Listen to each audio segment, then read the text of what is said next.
O remédio não vem com a matéria.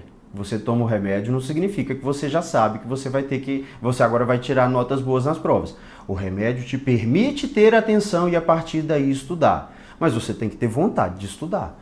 Você tem que, no mínimo, saber que aquilo é necessário e que você vai ter que se comprometer com esse esforço para atingir os resultados que você espera. E num nível um pouco mais avançado, principalmente para pessoas mais velhas, adolescentes, adultos mais velhos, a organização do seu tempo, a organização do seu dia a dia, saber quais são as tarefas que você vai ter que fazer e conseguir fazer essas tarefas na sequência correta, não é algo que melhora tanto com a medicação.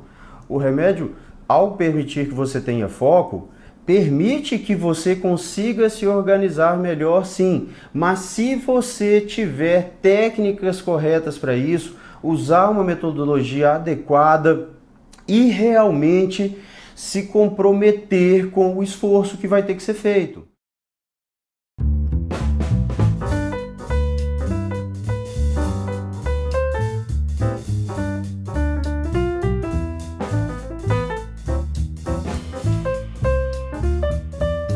E aí, beleza?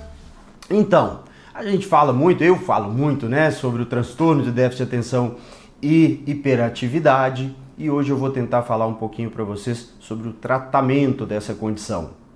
Bom, muita gente considera super simples, principalmente muitos médicos, muitos psiquiatras falam que o TDAH tratar é muito simples, são poucos remédios. A gente dá o remédio, a pessoa melhora logo. Se não melhorar, talvez teve algum problema no diagnóstico, a gente acrescenta alguma outra coisinha, mas em geral é só dar um daqueles remédios que vai melhorar.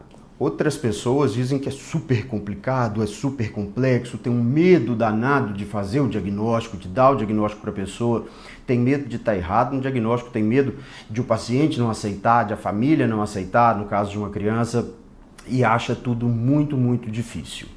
Bom, é claro que a realidade não é nenhuma dessas duas situações. Não é tão simples quanto apenas prescrever uma medicação e não é tão complicado a ponto de a gente ter que se estressar demais e morrer de medo do diagnóstico e das orientações que a gente vai ter que dar.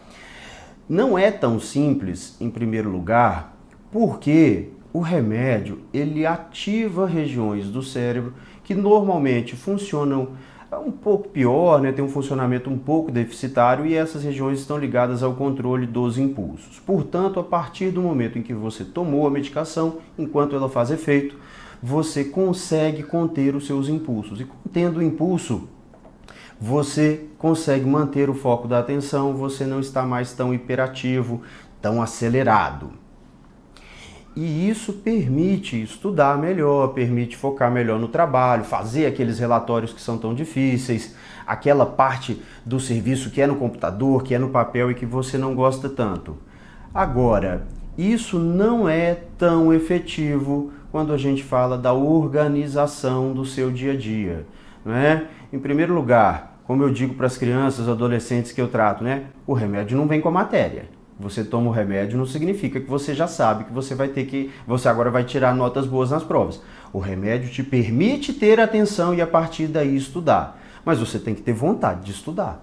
Você tem que, no mínimo, saber que aquilo é necessário e que você vai ter que se comprometer com esse esforço para atingir os resultados que você espera.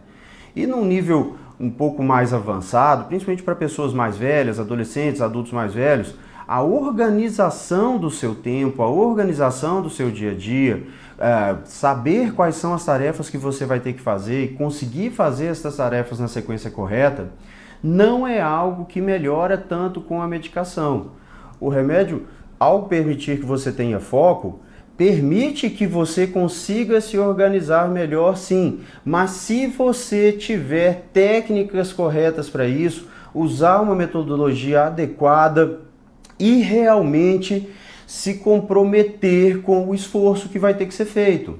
O esforço é menor quando a gente toma remédio. Agora, sem esforço não tem nada na vida.